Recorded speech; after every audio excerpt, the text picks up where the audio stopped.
10월 2일 목요일 메이저리그 해외 축구 오늘의 매치업 들어가 보겠습니다. 자, 오늘 같은 경우에도 메이저리그 와일드카드 시리즈가 단 4경기밖에 없는 상황이기 때문에 오늘도 유럽 챔피언스 리그 예선전 5경기와 함께 분석을 진행할 예정입니다. 그리고 어제 경기 결과도 좋았습니다만은 오늘 경기 메이저리그 축구도 상당히 메리트 있는 경기가 많은 상황이기 때문에 오늘 메이저리그 이 오전 베팅도 기본 2배로 금액을 올려서 베팅할 예정입니다. 어제 영상을 보신 분들은 아시겠습니다만은 제가 오랜만에 가져온 축구 결과가 5경기 올킬이 나왔었죠. 네, 그리고 전체적으로 메이저리그도 상당히 좋은 결과를 맞이하게 되면서 어제는 거의 틀린 경기가 없었던 우리 시청자분들도 깔끔하게 대부분 잘 드셨고, 그리고 저 같은 경우에도 주력뿐만 아니라 축구까지 전경기 올킬을 했던 좋은 결과를 가져왔기 때문에 오늘도 축구 자신있게 준비해 왔고요. 한번 여러분들 생각과 비교하셔서 좋은 결과 가져가셨으면 좋겠습니다. 오늘 같은 경우에도 이 멤버십에서는 주력 포함 전경기 자료가 현재 업로드가 된 상태이고요. 네이버 카페 오늘의 매치업에 오시면 현재 10월 1일자로 2,403분과 함께하고 있다 보니까 다양한 무료 자료들, 그리고 다양한 이런 배팅 리뷰, 다양한 컨텐츠들이 궁금하시다라고 하시다면은 네이버 공식 카페이기 때문에, 네이버에서 실제 있는 카페이기 때문에 오셔가지고 재밌게 소통해봤으면 좋겠습니다. 자, 그러면 첫 번째 경기 클리블랜드 대 디트로이트 경기부터 말씀을 드려보도록 할게요. 클리블랜드는 테너 바이비를, 디트로이트는 KC 마이즈를 선발로 내세웠습니다. 1차전 클블 실책을 틈타서 디트로이트가 점수를 뽑아내며 1대2로 디트로이트가 승리를 챙겼던 이 지난 경기였었죠. 스쿠발 베스트 단 2명으로 디트로이트가 경기를 끝내면서 클블 입장에서도 아쉬웠던 경기였습니다. 양팀 모두 결국 오늘 경기에서도 이 지난 경기처럼 투수전 양상의 경기가 진행될 것은 자명한 사실이라고 생각을 해요. 오늘 경기 선발을 비교해 봤을 때는 최근 폼 자체는 바이비가 우위에 있다라고 생각을 하고요. 바이비 같은 경우에는 올 시즌 디트로이트 상대로 3전 전승 0.95의 방어율로 극강이며, 반대로 마이즈 같은 경우에는 원정에서 4.04로 실점이 증가한다라는 점, 클빌 상대로도 3게임 나와서 단 1승밖에 없었다는 점을 고려해 본다면 오늘 경기는 선발에서 클블이 유리한 매치업이라고 생각합니다. 어제 이어서 오늘도 클블 입장에서도 DT 입장에서도 불펜진들을 총 출동시켜야 하는 경기라고 생각하기 때문에 클블슨과 함께 6.5점 언더 사이즈도 저는 괜찮은 선택지다 라는 말씀을 드려보도록 하겠습니다. 자, 다음 경기는 시카고 컵스 대 샌디에이고 파드리스, 앤드류 키트리지 대 딜런 시즈 경기로 들어가 보도록 하겠습니다. 어제 예상대로 컵스가 역전을 따낸 이후에 이 원정 샌디가 빠따에서 침묵을 보여주면서 3대1로 컵스가 승리를 가져갔었죠. 현재 샌디에고의 빠따 감각은 냉정하게 컵스보다 좋지 못한 편이다 라는 말씀을 드려보고 싶습니다. 오늘 경기 컵스 같은 경우에는 지금 약간 꼼수를 썼어요. 네, 오프너 키트리지를 내세운 이후에 이마나가로 이어지는 선발 라인업을 보여줄 전망이고, 결국 리글리필드 이마나가는 기본적으로 제 바깥을 해주는 선발이기 때문에 오늘 경기도 선발에서 컵스가 밀리지 않는다라는 말씀을 드려보고 싶습니다. 반대로 원정 시즈 같은 경우에는 5.58의 방어율로 그리고 1승 9패 이런 성적으로 사실상 샌디의 2선발이라고 볼 수 없을 만큼의 불안한 모습을 보여주고 있다는 점을 고려해 본다면 오늘 경기도 컵스가 홈에서 무난하게 승리를 챙길 만한 경기일 것이다 라는 말씀을 드려보고 싶습니다. 컵스 승과 함께 6.5점은 너무 낮아 보이기 때문에 오버사이즈로 볼 수 있도록 할게요. 자, 다음 경기는 뉴욕 양키스 대 보스턴 레드삭스, 칼로스 로던 대 브라이언 벨로의 경기로 들어가 보도록 하겠습니다. 양키스가 초반에 앞서갔습니다만은 크로셰가 이후에 완벽하게 양키스의 빠따를 막아냈었고, 보스턴의 불펜 대결에서 결국 역전한 이후에 이 체프먼이 무사말로의 위기를 맞았습니다만은 그 위기를 체프먼이 강속구로 지켜내면서 1대3으로 어쨌든 보스턴이 이겼습니다. 양키스는 어제 경기를 패배하면서 결국 역대급 위기에 빠진 상황이죠. 그나마 다행인 점은 오늘 경기 보스턴의 선발인 벨로가 최근 폼이 별로라는 점입니다. 정상이 아니고요. 네, 죄송합니다. 양키스 상대로는 최근 5이닝 4실점으로 이미 패전을 당했던 전적이 있고 반대로 로돈 같은 경우에는 그래도 홈에서만큼은 안정적인 피처란 점을 고려해 본다면 오늘 경기 선발에서 로돈이 조금 더 우위를 점하는 상황이라고 생각을 해요. 하지만 로돈 같은 경우에도 보스턴 상대로는 1승 2패 5.74로 흔들리는 모습을 보였다는 점과 양키스의 불펜진이 어제도 결국 불안한 모습을 보여주면서 패전을 당했다는 점을 고려해 본다면 이 경기는 양키스 승과 함께 7.5점의 기준점이라고 하더라도 오버사이즈로 가져가시는 게 좋아 보인다 말씀드려보도록 하겠습니다. 양키스 승 오버사이즈 쪽으로 보일 수 있도록 할게요.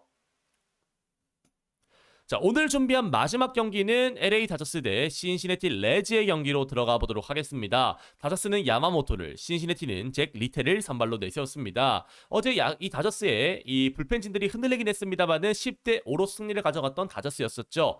체급 차이를 증명했던 지난 승리였습니다. 게다가 오늘 경기 선발은 최근 실점 자체가 없는 홈 야마모토고 올 시즌 신시전 7이닝 1실점으로 승리를 따낸 전적이 있다는 점을 고려해 본다면 그리고 리텔의 9위를 봤을 때 냉정하게 삼진이 줄어들고 있는 모습을 봤을 때 다저스의 빠따를 막기에는 쉽지 않아 보인다라는 말씀을 드려보고 싶습니다. 오늘 경기에서도 다저스의 불펜진이 걱정되긴 합니다만은 시안이나 글라스라우 모두 불펜대기를 하고 있는 상황이기 때문에 오늘 경기 무난하게 다저스가 승리를 따내면서 지킬 수 있는 경기지 않을까라는 말씀을 드려보고 싶습니다. 다저스 승, 다저스 마인 그리고 다저스 전반 승도 충분히 좋은 선택지가 될 것이다 말씀드려보도록 할게요.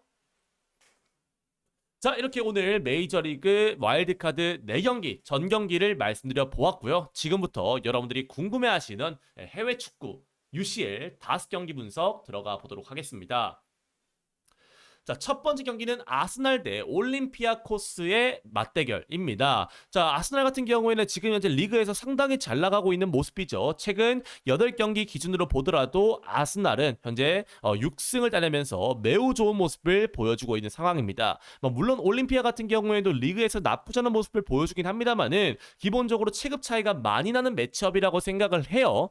오늘 경기 아스날이 1.12를 받은 만큼 아스날 일반스 자체는 오늘 경기 해준다라고 보는 게 맞는 선택지라고 생각합니다. 다만 사실 아스날이 워낙 배당이 낮게 측정되어 있는 상황들이 보여지는 지금 모습이고 특히 아스날 같은 경우에는 이번 시즌에 수비진에서도 단단한 모습을 보여주고 있다는 점을 고려해 본다면 저는 오히려 아스날 마엔승보다는 올림피아 같은 경우에도 수비가 괜찮은 팀이기 때문에 이 경기는 3.5점 언더사이드로 가져가시는 게 조금 더 좋은 선택이지 않을까라는 말씀을 드려보도록 하겠습니다. 이 경기는 3.5점 언더 아스날 승 이 정도로 볼 수 있도록 할게요. 자, 두 번째 경기는 레버쿠젠 대 PSV 아이엔트호벤 경기로 들어가 보도록 하겠습니다. 자, 레버쿠젠 같은 경우에는 지금 리그에서 사실 이 친구들은 원래 그래요. 네, 최근 5년간 공격적인 축구를 가져가고 있는 상황이고 이 UCL 그러니까 챔피언스 리그 예선전 첫 경기에서도 코펜하겐 원정 가서 2실점을 기록했을 만큼 수비진도 사실상 좋지는 않은 모습을 보여주고 있는 상황입니다. PSV도 마찬가지예요. 지난 이 UCL 1차전에서도 이 위니용을 상대로도 3실점을 하면서 홈에서 패전을 당했었고 현재 양팀 모두 공격력은 괜찮습니다만 수비력에서 아쉬운 모습을 보여주고 있다는 점을 고려해 본다면 이 경기는 2.5점이라는 기준점은 너무 낮아 보인다라는 말씀을 드려보고 싶습니다. 2.5점 오버사이드로 가져가시는 게 좋아 보이는 경기라고 생각을 하고요. 그리고 이 레버쿠젠이 홈 2점을 앞세워서 무난하게 승리를 가져갈 만한 경기지 않을까. 개인적으로 레버쿠젠이 마엔승까지도 충분히 가져갈 만한 경기지 않을까라는 말씀을 드리면서 마엔은 솔직히 욕심이고요. 레버쿠젠 승과 오버사이즈 둘 다 볼 수 있도록 하겠습니다. 자, 세 번째 경기는 AS 모나코 대 맨체스터 시티 경기로 들어가 보도록 하겠습니다. 자, 맨시티 같은 경우에는 지난 벌리전에서 홈에서 5대1 대승을 거두면서 최근 분위기가 매우 올라온 상황이죠. 게다가 물론 오늘 경기 AS 모나코 원정이긴 합니다만은 현재 모나코가 이 지난 로리앙 원정에서도 3대1로 패전을 당했었고 결국 이 AS 모나코가 최근에 수비가 흔들리고 있다는 점을 고려해 본다면 최근 물오른 맨체스터 시티의 공격진들이 충분히 모나코의 수비진들을 휘저을 수 있는 상황이라고 생각합니다. 물론 맨시티가 원정이고 모나코가 홈이기 때문에 오늘 경기 맨시티 마엔승을 가져가시기보다는 일반승 정도만 가져가시는 게 좋아 보이는 경기라고 생각하고요. 모나코 같은 경우에도 최근 분위기가 나쁘지 않기 때문에 득점력에서는 괜찮은 모습을 홈에서는 보여주고 있기 때문에 3.5점이라면 오히려 오버 역배당도 한번 노려볼 만한 그런 경기지 않을까라는 말씀을 드려보도록 하겠습니다. 맨시티 승이 좋아 보이냐 오버가 좋아 보이냐라고 질문을 주신다면은 저는 글쎄요. 예, 그나마 조금 더 나은 쪽은 저는 맨시티 승이라고 생각합니다. 5번은 약간 고배당 느낌이라고 봐요. 저는. 자, 다음 경기 도르트문트 대 빌바오 경기로 들어가 보도록 하겠습니다. 자, 돌문의 최근 분위기가 심상치 않죠. 리그에서도 마인츠, 볼프스, 유벤투스 상대로도 4대4 결국에는 동점까지 만들어내는 모습을 보여줬었고, 그리고 이 반대로 빌바오 같은 경우에는 최근 경기들에서 물론 실점이 없습니다만은 그래도 공격력에서 좋지 않은 모습을 보여주고 있다는 점을 고려해 본다면 제가 봤을 때 이 경기는 도르트문트가 홈의 이점을 살려서 승리를 가져갈 만한 경기지 않을까라는 말씀을 드려보고 싶습니다. 최근 홈 경기에서도 이 리그에서 좋은 모습을 보였던 돌문이었고, 워낙 최근에 폼이 좋은 상황이기 때문에 1.68 정도의 배당이라면 돌문 승 쪽으로 가져가시는 게 좋아 보인다 말씀드려보도록 하겠습니다. 자, 오늘 준비한 마지막 경기는 바르셀로나 대 PSG 경기로 들어가 보도록 할게요. 자, 바르샤 같은 경우에는 지금 현재 리그에서 매우 좋은 모습을 보여주고 있는 상황이죠. 물론 PSG도 최근 나쁘지 않은 모습을 보여주고 있기는 합니다만은 사실 리그 차이를 봤을 때 바르셀로나가 홈 이점을 가진 만큼 오늘 경기에서도 조금 더 유리한 고지를 점할 것으로 보여집니다. 다만 이 경기에서 제가 말씀을 드리고 싶은 점은 양팀 모두 최근 공격력이 좋아요. 최근 10경기 기준으로 봤을 때도 바르셀로나는 평균 3.3득점, 그리고 이 친선 경기를 제외하더라도 평균 3점 정도는 넣어주고 있는 상황이고, 반대로 PSV 같은 경우에도 공격력은 원정에서도 나쁘지 않은 모습을 보여주고 있다는 점을 고려해 본다면 3.5점이라고 하더라도 오버사이즈로 가져가는 게 좋아 보이는 경기고, 결국 홈 이점을 가진 이 바르셀로나가 승리는 충분히 가져갈 수 있는 경기지 않을까라는 말씀을 드려보도록 하겠습니다. 이 경기는 저는 바르샤 승에 그리고 오버사이드까지 말씀을 드려보도록 할게요. 자, 이렇게 오늘 축구 5경기를 오늘도 여러분들에게 말씀을 드려보았고요. 한번 여러분의 생각과 비교하셔서 좋은 경기가 있으시다면 한번 가져가시길 기원 드리겠습니다. 오늘 영상은 여기서 마무리하고요. 저는 내일 아침에 또 국내야구 일본 야구 야무지게 준비해서 오도록 하겠습니다. 감사합니다.